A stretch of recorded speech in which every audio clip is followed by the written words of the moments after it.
سلام بچه‌ها، چطورین؟ اومدم یه گیم ریویو از بازی خودم بذارم و اینکه این بازی رو بردم و دقت اینا رو حالا اگه میخواد بهتون نشون بدم. اینم از دقتی که زدم 83 و 1، حریفم 76 و 7 زده و اینجا من در حد ریتینگ 2050 و حریفم 1350 بازی کردیم. من یه حرکت خوب داشتم، 18 تا حرکت عادی و 0 اشتباه، 4 تا اشتباه نمیشه گفت اینا از دست رفته. مثلا میتونستم حریف اشتباه کرده فرصت از اشتباهش استفاده کنم ولی استفاده نکردم و اشتباه فایش هم که نداشتم. و از اون بر حریفم یه دونه حرکت عالی بازی کرده، 15 تا خوب، 3 تا اشتباه، 3 تا از دست داده و 0 تا حرکت فاحش. حالا کانتینیو ریویو یا همون بازپخش بازی رو میزنم. من 3-4 شروع بازی انگلیسی، حریفم اسب 3-6 بازی کرد، من اسب 3-3 بازی کردم، حریفم 6 بازی کرد، من اسب F3 بازی کردم، حریفم اسب F6 بازی کرد، من G3 بازی کردم، حریفم D5 بازی کرد، من هم حرکت فیل زدم با اسب که زد، حالا فیل جادو بازی کردم. بعدش حریفم فیل E7 بازی کرد، من قلعه رفتم، حریفم هم قلعه رفت، من D4 بازی کردم، حریفم F6 بازی کرد. بعدش حالا من E4 بازی کردم و حریفم از سر 3-3 زد، من B در 3-3 زدم، حریفم F5 بازی کرد، یه حرکت اشتباه. من هم همینجایی که از دست رفته رو بازی کردم، روندم پیاده رو ولی زدم از نظر انجین بهتر بود. من پیاده رو روندم به خاطر اینکه زنجیر پیاده‌ای درست کنم و بخوام که به سمت شاه حریف حمله کنم با طرح‌های مثلا H5 از J5 وزیر H5 یا مثلا با طرح‌های H6 و J4 و F4 J5. همینجوری سوارام و اسبام و اینا رو بیارم به سمت جناح شاه و حمله کنم به شاهش. و اینجا حریفم به 6 بازی کرد، من همینجوری گفتم که H4 بازی کردم برای طرح حمله به جناح شاه و مات کردن شاه حریف. حریفم فیل به 7 بازی کرد و من از J5.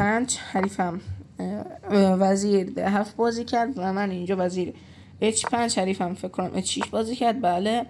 و اینجا من شاه H2 بازی کردم، من که میخواستم بخوام بیارم H1 و اگه اگه اسبمو بزنه و من با پیاده بزنم مجبوره که با فیل بزنه تو پیادم. چرا؟ چون اگه نزنه من حرکت بعدی J6 بازی میکنم و شاه حریفو مات میکنم. منو بهتون نشون میدم. خب اینجا زد، منم زدم، اون مجبوره بزنه و منم زدم. اگه دوستان اینجا نزنه من میتونم خیلی راحت اینجا الان نقاط سیاه دیگه، مثلا یه حرکت عادی مثلا وزیر E8 بیاره وزیر رو تعویض کنه، ولی من تعویض نمیکنم، سر J6 بازی میکنم و حریفم تو حرکت بعدی مات فورسه و مات میشه، مات اجباری. اینجا زد، منم زدم و وزیر F7 بازی کرد، من وزیر رو گذاشتم H4 در صورتی که اینجا میگفت وزیر E2 بهتره که تعویض نکنی وزیر رو. و حریفم اینجا J6 بازی کرد، یه دونه اشتباه خیلی بد و اینجا به من اجازه داد و فرصت داد که رخمو H1 بیارم و رخم تو ستون H بازی کنم. حالا وزیر رو آورد برای تعویض، زدم، زد، شاه G1 و اینجا شاهش رو گذاشت J7. من اینجا اشتباه بازی کردم، اشتباه که یعنی بی‌دقتی کردم دیگه، خیلی راحت میتونستم رخش رو بگیرم ولی نگرفتم و جاش از خونه F6 کیش دادم و خودم مثلا اینکه این حرکت ها ندیدم برام عجیب بود. حالا اشکال نداره، آدم دیگه بالاخره بعضی از حرکات ها نمیبینم. اینجا حریفم میتونست با رخ بزنه تو فیلم و اینکه من زدم خب بازم یه جورایی برتری با منه، چون که دو تا رخ دارم اون یه رخ داره، یه جورایی تفاوت میشه دیگه، ولی یه پیادم روش میدم. ولی اینجا اگر میخواست تفاوتم که نده میتونه شاه H8 بازی کنه، شاه H8 بازی کنه که من شاه H8 اگه بازی کنه رخ H8 کیش میدادم، من تو شاهشو بیاره بالا، بازم همون چیزی که الان اتفاق میفته میشد. شاه F7 فقط یه حرکت زودتر، رخ H7 کیش شاه میاد E8، منم میزنم تو پیاده 3-7 و اینجا یه پیاده حالا جلو میافتم، فکر کنم یه پیاده جلو میافتم و اینجا برای اینکه برتری 5 پیاده من اینه که من زودتر تونستم از ستون H که رخم آورده بودم H1 و شاه H2 که بازی کردم با همون طرحا بود و اینجا به خاطر اینکه رخم منو تو عرض هفتمه خیلی برتری دارم الانم یه سوار داد،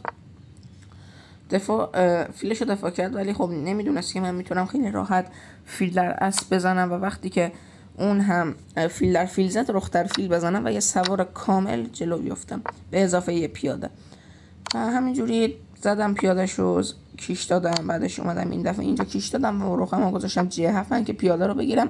اینجا رخ G8 بازی کرد، زد رخ E1 با طرح رانش پیاده ای E6 E7 و E8 وزیر که حریفم اومد رخ F8 بازی کرد. من فیل G5 و شاه D5 رانش E6 رخ E8 شاه G2 آره شاه 3 4 رخ E3. اون پیاده رو نمیخوام بدم.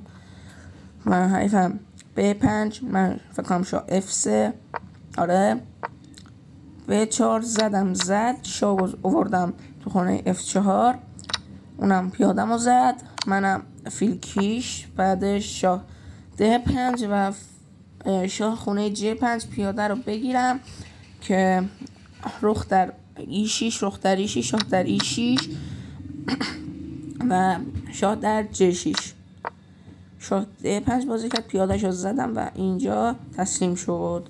بازی خیلی خوبی بود، یه برد راحت با شوربازی انگلیسی و اینم از دقت و اینا که اول ویدیو بهتون نشون دادم. و دوستان قراره که یه بازی زنده بذارم یا مثلا بولت بذارم، یه دقیقه ویدیو شورت. اگه دوست داشتید حمایت کنید، لایک و سابسکرایب و کامنت بذارید. دستتون درد نکنه. فعلا خدا نگهدار.